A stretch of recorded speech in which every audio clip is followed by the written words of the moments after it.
영의 실체에 대해서 알고 싶어요. 엘잠의 건강이 회복되었는지요? 여호와 치료의 하나님께서 치료해 주시기를 축원해요. 먼저 번 간증으로 쓴 편지를 통해서 기도회를 통한 나의 색다른 경험을 읽으며 엘잠에는 무슨 생각을 했는지요.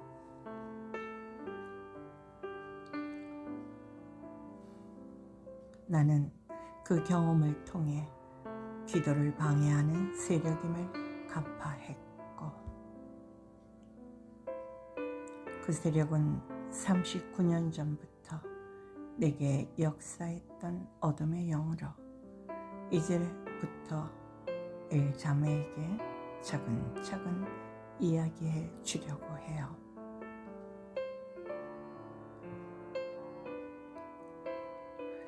서른여덟 살이 되도록 영의 실체에 대해 전혀 관심도 없었던 나에게 일어난 불가항력적인 일이 시작된 것이지요.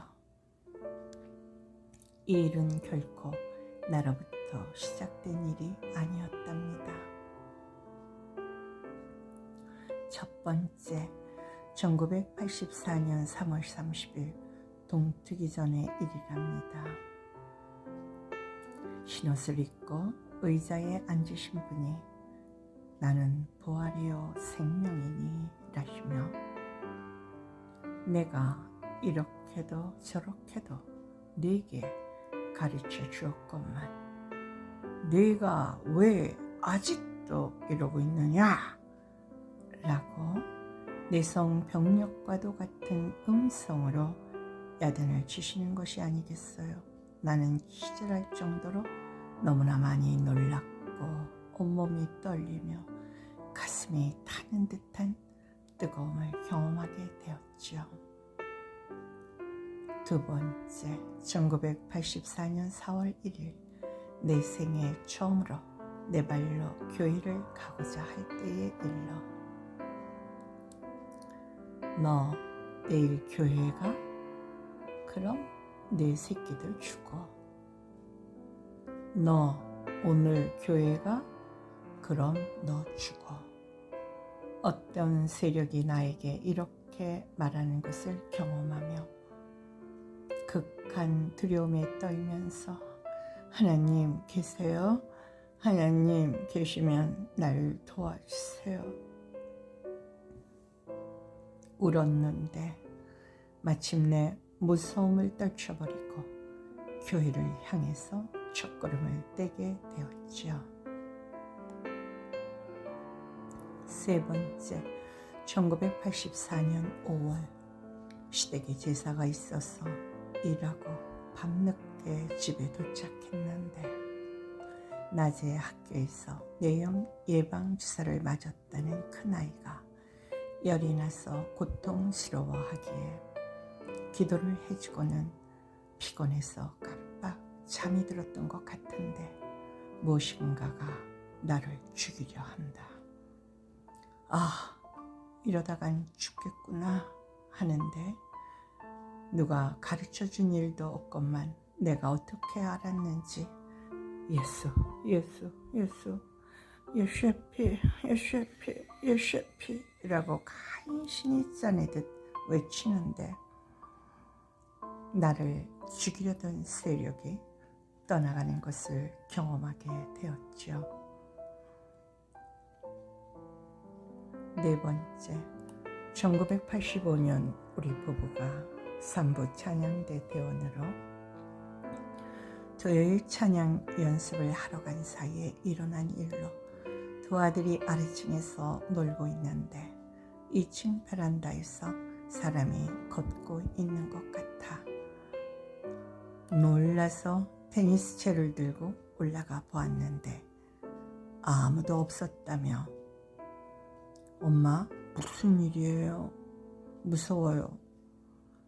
연습을 마치고 돌아온 우리에게 눈을 동그랗게 뜨며 두 아들이 경쟁하듯 말하는 것이 아니겠어요? 다섯 번째, 1986년 맞은편에 살고 있는 세운 엄마와 금요일이면 기도일을 가졌는데 기도하는 도중에 내 귀에는 현관문 잡아라를 흔드는 소리가 요란하게 들렸고 세운 엄마에게는 주둥이가 뾰족한 것이 너희들 기도하니 하더랍니다. 그래서 그 밤 쫓는 기도를 열심히 했죠. 이후 세운 엄마는 광림교회 전도사로 심호했어요. 6번째, 1987년 청담동 집이 계약되기 전 날의 일이에요.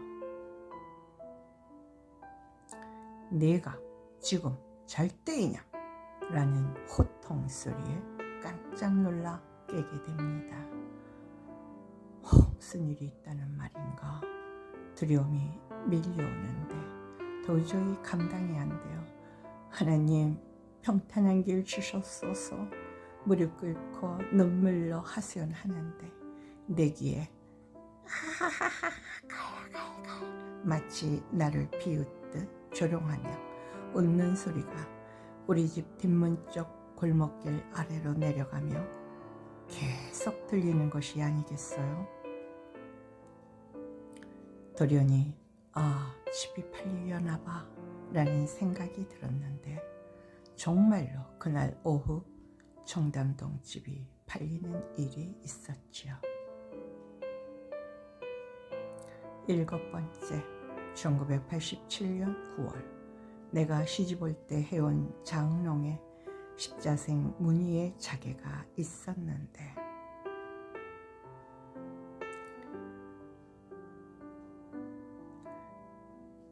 큰 이용이 내쫓기니 옛뱀 곧 마귀라고도 하고 사탄이라고도 하며 온 천하를 꿰는 자라 라는 말씀에 나오는 그 형상이 바로 십장생 안에 있었지요. 구역 예배 때 지역장 권사님이 그 형상의 자개를 다른 무늬로 바꾸었으면 좋겠다고 하시는 거예요. 고민하며 어떻게 하면 좋을까로 하나님께 기도하는데 세상에 2층 베란다로 휘황찬란한 색깔의 형상이 휙 지나가는 모습을 보게 되었어요.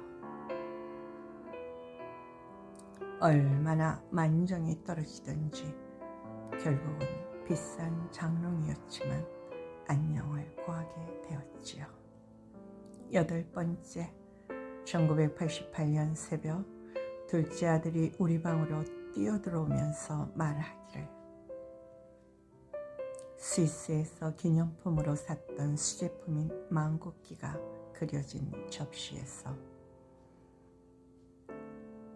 눈이 빨간 것이 나와서 자기를 죽이려 했다며 무섭다고 놀란 얼굴을 하고는 우리 침대로 파고드는 거예요.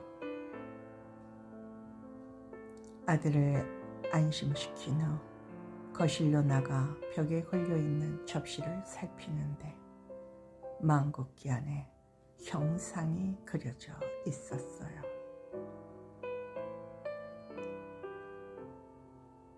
너 참으로 우리 집에서 오랫동안 버티었구나.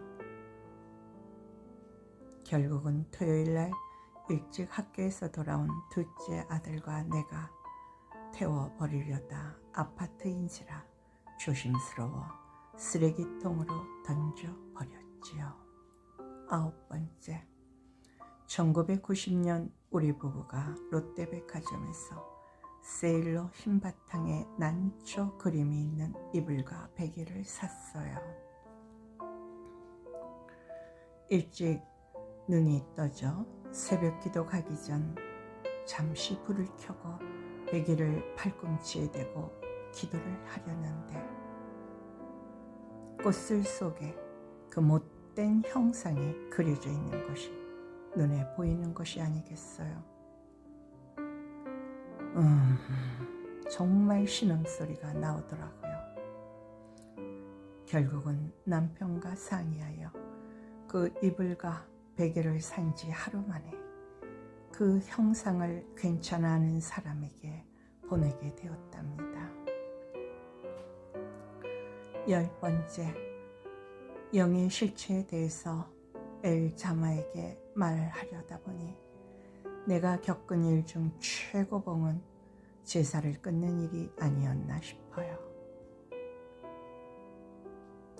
무릇 이방인이 제사하는 것은 귀신에게 하는 것이요 하나님께 제사하는 것이 아니니 나는 너희가 귀신과 교제하는 자가 되기를 원하지 아니하노라.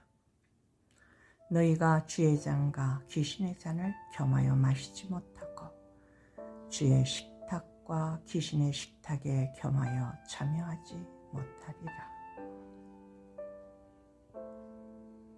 조상에게 제사 드린다고 알고 있었던 내가 사실은 귀신에게 제사하는 것임을 하나님께서 주신 응답으로 확실히 깨닫게 되었지만 시 할머님으로부터 시부모님 역할을 하시는 시어른 2분과 8분의 시어른들이 계시다 보니 도저히 엄두가 나지 않았으나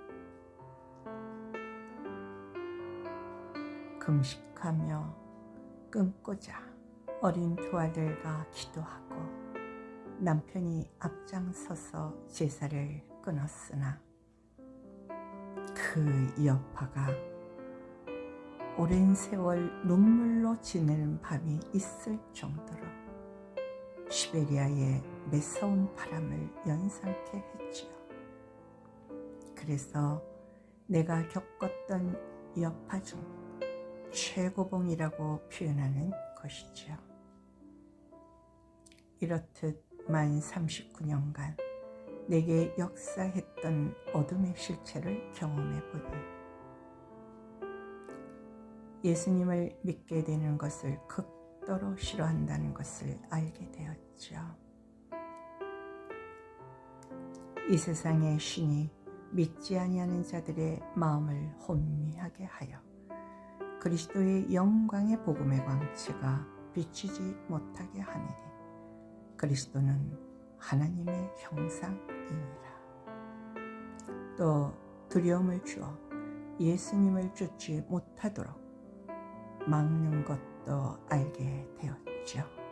문화라는 이름으로 예술품을 통해서라도 미혹하고 속이는 것을 알게 되었죠.